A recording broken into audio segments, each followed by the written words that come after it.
Octavo paso. Hicimos una lista de todas aquellas personas a quienes habíamos ofendido y estuvimos dispuestos a reparar el daño que les causamos. El octavo y el noveno paso tienen que ver con las relaciones personales. Primero, echamos una mirada a nuestro pasado e intentamos descubrir en dónde hicimos algún mal. Segundo, hacemos un enérgico esfuerzo para reparar el daño que hemos causado. Y tercero, habiendo limpiado así los escombros del pasado, nos ponemos a considerar cómo trabar, con nuestro recién adquirido conocimiento de nosotros mismos, las mejores relaciones posibles con todos los seres humanos que conozcamos. Menuda tarea. Tal vez la podemos hacer con creciente destreza, sin jamás acabarla. Aprender a vivir con un máximo de paz, cooperación y compañerismo con todo hombre y mujer, sean quienes sean, es una aventura conmovedora y fascinante. Cada miembro de Alcohólicos Anónimos se ha dado cuenta de que no puede hacer casi ningún progreso en esta aventura, hasta que no se vuelva atrás para repasar, minuciosa y despiadadamente, los desechos humanos que ha dejado en su trayectoria. Hasta cierto grado, ya lo ha hecho al hacer su inventario moral,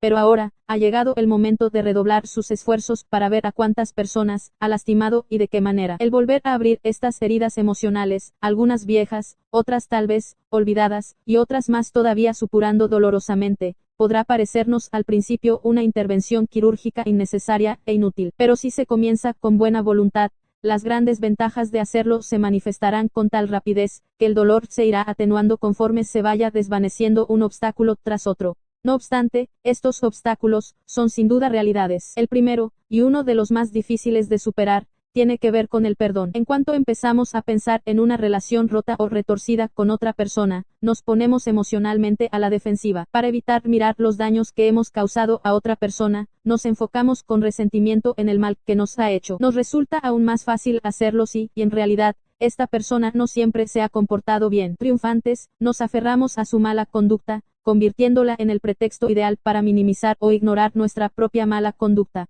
En este preciso instante tenemos que echar el freno. No tiene mucho sentido que seamos nosotros quienes tiremos la primera piedra. Recordemos que los alcohólicos no son los únicos aquejados de emociones enfermas. Además, por lo general, es un hecho innegable que nuestro comportamiento cuando bebíamos ha agravado los defectos de otras personas. Repetidamente hemos agotado la paciencia de nuestros más íntimos amigos, y hemos despertado lo peor en aquellos que nunca nos tenían en muy alta estima. En muchos casos, estamos en realidad tratando con compañeros de sufrimiento, gente cuyos dolores hemos aumentado. Si ahora nos encontramos a punto de pedir el perdón para nosotros mismos, ¿por qué no empezar perdonándolos a todos ellos? Al hacer la lista de las personas a quienes hemos ofendido, la mayoría de nosotros, nos tropezamos con otro obstáculo sólido. Sufrimos un tremendo impacto cuando nos dimos cuenta de que nos estábamos preparando para admitir nuestra mala conducta cara a cara ante aquellos a quienes habíamos perjudicado. Ya nos habíamos sentido suficientemente avergonzados cuando en confianza habíamos admitido estas cosas ante Dios, ante nosotros mismos y ante otro ser humano. Pero la idea de ir a visitar o incluso escribir a la gente afectada nos abrumaba, sobre todo al recordar el mal concepto que tenían de nosotros la mayoría de estas personas. También había casos en los que habíamos perjudicado a otras personas, que seguían viviendo tan felices sin tener la menor idea del daño que les habíamos causado. ¿Por qué, protestamos, no decir lo pasado?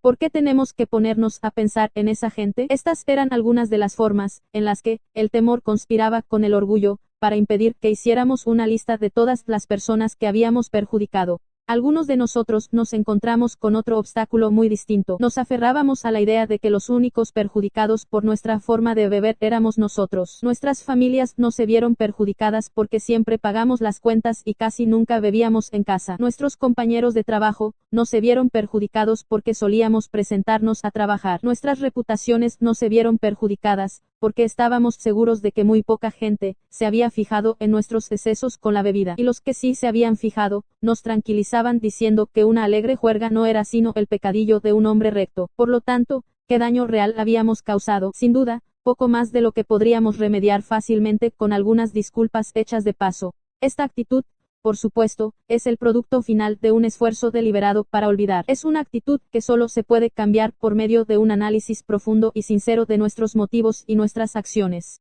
Aunque en algunos casos, no nos es posible hacer ninguna enmienda, y en otros casos, es aconsejable aplazarlas, debemos, no obstante, hacer un repaso minucioso y realmente exhaustivo de nuestra vida pasada para ver cómo ha afectado a otras personas. En muchos casos veremos que, aunque el daño causado a otros no ha sido muy serio, el daño emocional que nos hemos hecho a nosotros mismos, ha sido enorme. Los conflictos emocionales, muy profundos, y a veces totalmente olvidados, persisten de forma desapercibida, en el subconsciente. Estos conflictos, al originarse, puede que hayan retorcido nuestras emociones tan violentamente que, desde entonces, han dejado manchadas nuestras personalidades y han trastornado nuestras vidas. Aunque el propósito de hacer enmiendas a otros es de suma importancia, es igualmente necesario que saquemos del repaso de nuestras relaciones personales la más detallada información posible acerca de nosotros mismos y de nuestras dificultades fundamentales, ya que las relaciones defectuosas con otros seres humanos, casi siempre han sido la causa inmediata de nuestros sufrimientos, incluyendo nuestro alcoholismo. No hay otro campo de investigación que pueda ofrecernos recompensas más gratificadoras y valiosas que este. Una reflexión seria y serena sobre nuestras relaciones personales puede ampliar nuestra capacidad de comprendernos. Podemos ver mucho más allá de nuestros fallos superficiales para descubrir aquellos defectos que eran fundamentales, defectos que, a veces, han sentado la pauta de nuestras vidas. Hemos visto que la minuciosidad tiene sus recompensas, grandes recompensas.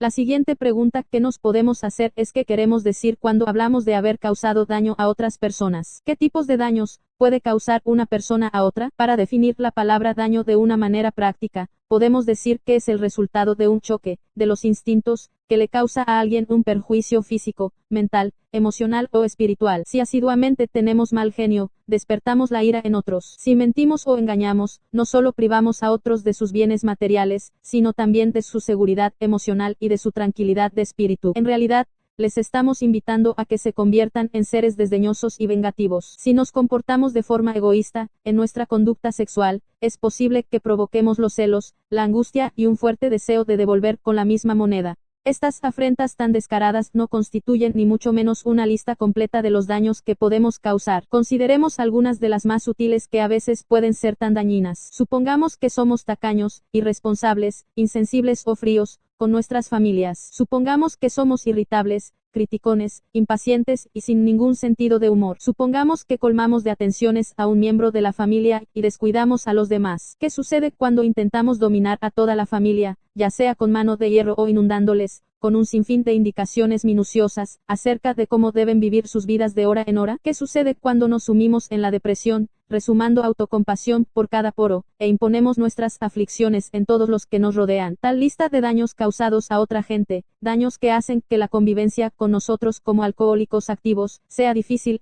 y a menudo inaguantable, puede alargarse casi indefinidamente. Cuando llevamos estos rasgos de personalidad al taller, a la oficina o a cualquier otra actividad social, pueden causar daños casi tan grandes como los que hemos causado en casa. Una vez que hemos examinado cuidadosamente toda esta esfera de las relaciones humanas y hemos determinado exactamente cuáles eran los rasgos de nuestra personalidad que perjudicaban o molestaban a otra gente, podemos empezar a registrar nuestra memoria en busca de las personas a quienes hemos ofendido. No nos debe resultar muy difícil identificar a los más allegados y más profundamente perjudicados. Entonces, a medida que repasamos nuestras vidas año tras año hasta donde nuestra memoria nos permita llegar, inevitablemente saldrá una lista larga de personas que, de alguna u otra manera, hayan sido afectadas. Debemos, por supuesto, considerar y sopesar cada caso cuidadosamente. Nuestro objetivo debe limitarse a admitir las cosas que nosotros hemos hecho y al mismo tiempo, perdonar los agravios, reales o imaginarios, que se nos han hecho. Debemos evitar las críticas extremadas, tanto de nosotros como de los demás. No debemos exagerar nuestros defectos ni los suyos. Un enfoque sereno e imparcial serán nuestra meta constante.